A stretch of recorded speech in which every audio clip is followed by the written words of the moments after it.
Hello everyone. Yesterday we started our topic determiners. Today we will finish it. So let's start. Uses of a and an means uses of indefinite article. A is used before consonant sound.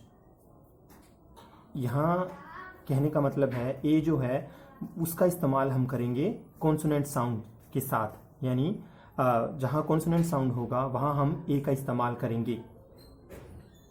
Consonant से मतलब है हमारा alphabet से नहीं बल्कि sound से है। For example, once there was a king. King यहाँ के जो है वो कॉन्सोनेंट साउंड है, इसलिए हमने यहाँ ए का इस्तेमाल किया है। वोवल साउंड होने कॉन्सोनेंट साउंड होने की वजह से हमने यहाँ ए का इस्तेमाल किया है। सेकंड पॉइंट है इसका, when we use proper noun as common noun. जब हम किसी प्रॉपर नाउन को कॉमन नाउन की तरह इस्तेमाल करते हैं, यानी जब किसी प्रॉपर नाउन का इस्तेमाल कॉमन नाउन के रूप में किया जाता है तब भी हम ए का इस्तेमाल करते हैं। फॉर एग्जाम्पल, ही इज अ कालिदास। यहाँ कालिदास प्रॉपर नाउन है लेकिन हमने उसको ही के साथ भी इस्तेमाल कर लिया है, यानी यहाँ कालिदास के साथ साथ ही भी सेम क्वालिटी रख रहा है, इसीलिए हमने यहाँ ए का इस्तेमाल किया है, क्योंकि कालिदास यहाँ प्रॉपर ना होकर अब कॉमन बन गया है। नेक्स्ट पॉइंट है, A is used some ascertain before proper noun, यानी प्रॉपर नाउन का इस्तेमाल जब किसी अनजान व्यक्ति के लिए या किसी अननोन व्यक्ति के लिए किया जा रहा है तब हम वहाँ ए का इस्तेमाल करते हैं। अगर एग्जांपल लें तो जैसे dash mister Ram wants to meet you.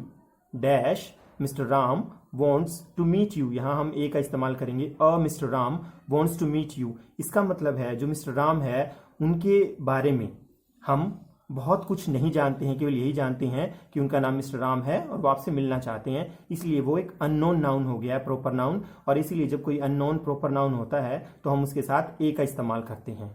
Next point है हमारे पास an. An is used before vowel sound. इसका सीधा सा मतलब यही बनता है कि जहां हमें वोवल साउंड नजर आएगी वहां हम एन का इस्तेमाल करेंगे। इसका यही एक सिंगल रूल है कि एन जो है वो वोवल साउंड से पहले यूज होता है। For example, he is dash honest boy. यहाँ ओ की साउंड आ रही है ऑनेस्ट, तो हम यहाँ एन का इस्तेमाल करेंगे। अनदर एग्जाम्पल देखते हैं, आई सॉ एन एलिफेंट। यहाँ एलिफेंट में ई का साउंड है, इसलिए हम यहाँ जो है एन का इस्तेमाल करेंगे। यहाँ हमने फर्स्ट टॉपिक डिटर्मिनर्स का जो था हमारा आर्टिकल का, उसको कंप्लीट कर लिया है। अब सेकंड पॉइंट पे चलते हैं जो है हमारा demonstrative determiners. Demonstrative means use two point out which thing और पर्सन यू मीन। इसका मतलब है किसी व्यक्ति या किसी वस्तु को जब हम पॉइंट आउट करते हैं तो वहां हम डेमोन्स्ट्रेटिव डिटर्मिनर का इस्तेमाल करते हैं, यानी किसी वस्तु या किसी व्यक्ति को पॉइंट आउट करने के लिए जिन वर्ड्स का हम यूज करते हैं उन्हें डेमोन्स्ट्रेटिव डिटर्मिनर्स कहते हैं। इसमें हमारे पास 4 हैं, दिस, दैट, दीज और दोज। दिस जो है वो this is use for near things and that is use for far things, यानी दिस जो है वो पास की वस्तुओं के लिए यूज किया जाता है, जबकि दैट जो है वो दूर की वस्तुओं के लिए हम इस्तेमाल करते हैं। दिस का प्लूरल है दीज और दैट का प्लूरल है दोज। जैसे मैं कहूं, एग्जांपल देख लीजिए, this is my favourite book. यहाँ दिस जो है बुक के लिए इस्तेमाल हो रहा है, यानी पास की वस्तुओं के लिए। इसके बाद सेकंड एग्जांपल है हमारे पास, I don't like these comics. यहाँ दीज जो है वो प्लूरल के लिए यूज हो रहा है और जो कॉमिक्स हैं वो पास ही रखी हुई हैं। अनदर एग्जांपल लेते हैं, I gave my food to those boys. यहाँ बॉयज जो है उनकी तरफ पॉइंट आउट हो रहा है, वो दूर खड़े हैं और प्लूरल है, इसलिए हमने दोज का इस्तेमाल किया है। नेक्स्ट एग्जांपल लेते हैं, who is that man talking to my dad. यहाँ सिंगुलर है और वो व्यक्ति दूर खड़ा है, इसलिए हमने दैट का इस्तेमाल किया है उसको पॉइंट आउट करने के लिए।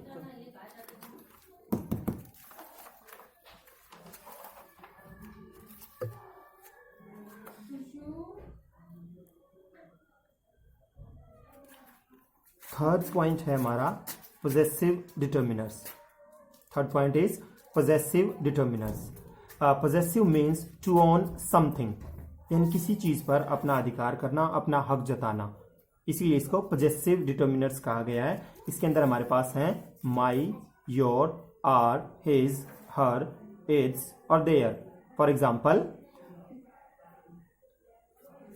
इसे हम एग्जाम्पल्स लेते हैं पोजेसिव डिटर्मिनर्स के, जिसमें हम यूज करेंगे my, your, our, his, her, its, there.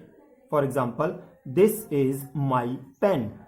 यहां पेन जो है नाउन है और उससे पहले हमने माई वर्ड को यूज किया है, यानी ये पेन मेरा है। दिस इज माई पेंसिल, यानी इस पे हमारा अधिकार है, पोजेशन है, इसीलिए हमने यहां माई का इस्तेमाल किया है। जैसे इट इज योर बुक, वो तुम्हारी बुक है, यानी उस पर तुम्हारा अधिकार है, तो ये भी एक पोजेशन हो गया। यानी जब किसी चीज पर अपना अधिकार दिखाना हो या दूसरे का अधिकार हो, तो उसके लिए हम पोजेसिव डिटर्मिनर्स का इस्तेमाल करते हैं। और वो कौन कौन से हमारे पास my, your, our, his, her, its और देयर। नेक्स्ट पॉइंट की तरफ चलते हैं। क्वांटिफायर्स। क्वांटिफायर्स में they describe the quantity of any item or we can say that of a noun, यानी जो किसी नाउन की क्वांटिटी को शो करे, उसको प्रस्तुत करे, उसके बारे में बताए, उसे हम क्वांटिफायर्स कहते हैं। यानी किसी की क्वांटिटी के बारे में बताने वाले को क्वांटिफायर्स कहा जाता है। यानी जो किसी नाउन की क्वांटिटी को बताता है वही क्वांटिफायर्स कहलाता है, यानी वही क्वांटिफाइड डिटर्मिनर्स कहला रहा है। इसके अंदर हमारे पास कौन कौन से हैं? Few, a few, little, a little, some, any, much, many, etcetera. ये कुछ एक है हमारे पास जिन्हें हम क्वांटिफायर डिटर्मिनर्स में रखते हैं। रिपीट कर लेते हैं। Few, a few, little, a little, some, any, much, many, etcetera. चलिए शुरू करते हैं। Usages of some and any. Quantifiers में हम सम और एनी का यूज करते हैं। सबसे पहले सम जो है, सम इज यूज्ड विद अफर्मेटिव और पॉजिटिव सेंटेंसेस, यानी सम का इस्तेमाल उन सेंटेंसेस में किया जाता है जहां पॉजिटिव सेंस होती है, यानी वो सेंटेंसेस जो पॉजिटिव सेंस लिए हुए होते हैं उन्हीं के साथ हम सम का इस्तेमाल करते हैं। और जो सम है वो यूज विद अनकाउंटेबल नाउन, और सम जो है वो अनकाउंटेबल नाउन के साथ भी इस्तेमाल होता है। On the contrary, any is used in negative and interrogative sentences.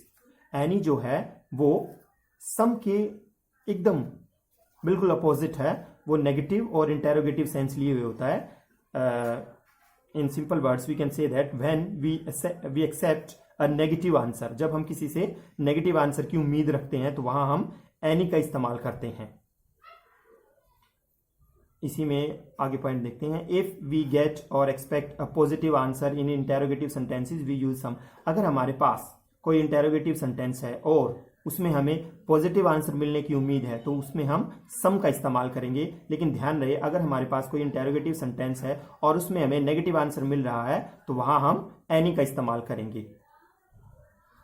इसके अलावा एनी कहाँ इस्तेमाल होता है? और जहां हमें कौन से सेंटेंसेस दिखाई देते हैं जिनके अंदर फॉरबिडिंग और प्रोहिबिशन, यानी मनाही, किसी चीज को करने की जहां मनाही मिलती है, उनमें भी हम एनी शब्द का इस्तेमाल करते हैं। और उनमें हमें कौन कौन से शब्द देखने को मिलते हैं? For example prevent, without, hardly और स्कार्सली। जहां इन शब्दों का यूज किया जाता है वहां हम एनी का इस्तेमाल करते हैं।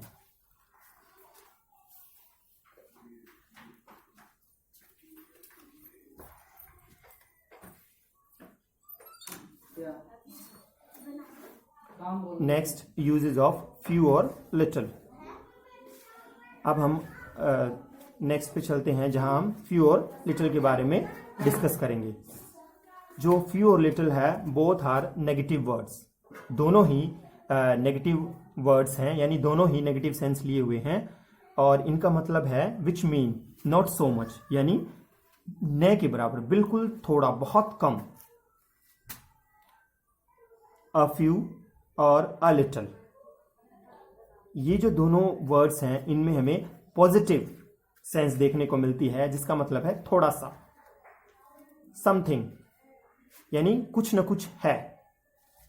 इसके अपोजिट द फ्यू और द लिटिल, ये दोनों ही यूज हो सकते हैं पॉजिटिव और नेगेटिव सेंस में। इनका मतलब होता है समथिंग बट होल, थोड़ा सा लेकिन पूरा का पूरा। इन तीनों में डिफरेंस क्या है? फ्यू और लिटिल जो है वो नेगेटिव सेंस है, वो न के बराबर होते हैं, यानी बिल्कुल खत्म ना, नहीं होना, बिल्कुल थोड़ा सा। जबकि अ फ्यू और अ लिटिल है, उनमें पॉजिटिव सेंस होती है, यानी थोड़ा सा। द फ्यू और द लिटिल जो हैं वो दोनों ही सेंस लिए हुए हैं, वो नेगेटिव में भी इस्तेमाल हो सकते हैं और पॉजिटिव में भी इस्तेमाल हो सकते हैं होल के रूप में। आइए इनकी एग्जांपल्स देख लेते हैं एक बार हम। He makes few mistakes. Few यहां जो है वो इस्तेमाल हुआ है न के बराबर, यानी उसने गलतियां की हैं न के बराबर, बिल्कुल कम, थोड़ी सी। सेकेंड एग्जाम्पल है हमारे पास, he made a few mistakes in the essay. उसने गलतियां तो की हैं लेकिन कुछ एक की हैं, बहुत ज्यादा नहीं है, थोड़ी सी हैं। और द फ्यू जब हमने इस्तेमाल किया, द फ्यू मिस्टेक्स, जितनी भी मिस्टेक, यानी ओवरऑल पूरी की पूरी जो भी उसने मिस्टेक्स की थी वर माइनर, वो बहुत छोटी छोटी थी। सारी गलतियां, यानी द फ्यू यहां एज अ होल इस्तेमाल हुआ है। इसने जो गलतियां की हैं, the few mistakes which he made, जो उसने की थी वर माइनर, वो बहुत छोटी छोटी थी सारी की सारी। अब हम चलते हैं लिटिल की तरफ। आई हैव लिटिल मनी, मेरे पास थोड़ा सा पैसा न के बराबर। बट, परंतु, Mohan has a little money in his pocket, Mohan के पास थोड़ा सा पैसा जरूर है उसके पॉकेट में। आई हैव लिटिल मनी, यानी उसके पास पैसा तो है लेकिन लिटिल न के बराबर। लेकिन Mohan has a little money, Mohan के पास थोड़ा है इन हिज पॉकेट, उसके पॉकेट में। The money which I had, जो पैसा मेरे पास था, यानी होल जितना भी उसके पास था, वॉज स्पेंट ऑन फूड, वो उसने सारा का सारा खर्च कर दिया खाने के ऊपर। यानी यहां लिटिल का मतलब है न के बराबर, अ लिटिल का मतलब है थोड़ा सा पैसा था, द लिटिल थोड़ा सा सही, जितना भी पैसा था वो सारा का सारा उसने स्पेंड कर दिया फूड के ऊपर।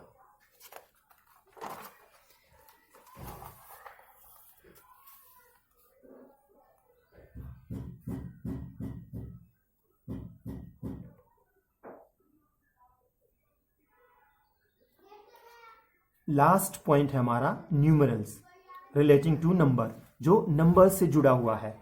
जो डिटर्मिनर्स का लास्ट पार्ट है हमारे पास न्यूमरल्स, वो जुड़ा हुआ है नंबर से। अब हम देख लेते हैं टाइप्स ऑफ न्यूमरल। न्यूमरल के कितने टाइप्स हैं हमारे पास? न्यूमरल्स में 3 टाइप्स हैं, कार्डिनल्स, ऑर्डिनल्स और डिस्ट्रीब्यूटिव। 3 टाइप्स हमारे पास, कार्डिनल, ऑर्डिनल, डिस्ट्रीब्यूटिव। फर्स्ट को डिस्कस करते हैं, कार्डिनल्स डिटर्मिनर्स को। इसके अंदर हमारे पास काउंटिंग आती है, 1 2 3 4 5 etc. These words can be used before countable nouns. और जो कार्डिनल डिटर्मिनर्स हैं वो इस्तेमाल होते हैं काउंटेबल नाउन से पहले, यानी हम उनको काउंटेबल नाउन से पहले इस्तेमाल करते हैं। एग्जांपल देख लीजिए, ही गेव हिम 10 रुपीज, ये रहा काउंटेबल, यानी इतने पैसे 10 रुपए उसने उसको दिए, यानी हम इनको काउंट कर सकते हैं। तो कार्डिनल जो है वो काउंटेबल नाउन के से पहले इस्तेमाल होते हैं। सेकंड है ऑर्डिनल्स, जो हैं first, second, last, third, fourth, fifth etcetera, यानी ये ऑर्डर को शो करते हैं, ऑर्डर को दिखाने के लिए। Which are used to indicate order, यानी ऑर्डर को शो करने के लिए हम ऑर्डिनल डिटर्मिनर्स का यूज करते हैं। एग्जांपल देख लेते हैं, the first book was very boring, यानी स्टेप बाय स्टेप। पहली बुक जो थी वो बोरिंग थी, क्या पता दूसरी अच्छी होती, यानी ऑर्डर में हम इसको लेके चल रहे हैं। सेकंड एग्जांपल देखते हैं, he was the last man to come, यानी क्यू में आने वाला वो अंतिम व्यक्ति था, यानी ऑर्डर में चल रहा है। यहां हम ऑर्डिनल को ऑर्डर के लिए इस्तेमाल करते हैं। इसका लास्ट पार्ट है डिस्ट्रीब्यूटिव, जिसमें हम इस्तेमाल करते हैं ईच, एवरी, ईदर और नीदर, इनको इस्तेमाल किया जाता है। इनकी एग्जांपल्स देख लेते हैं, each of us must work hard, हम में से प्रत्येक को कठोर मेहनत करनी चाहिए। डिस्ट्रीब्यूशन करना, ईदर राम और रहीम, या तो राम या फिर रहीम हैज वॉन द प्राइज, इन दोनों में से एक प्राइज जीत चुका है। Here we have completed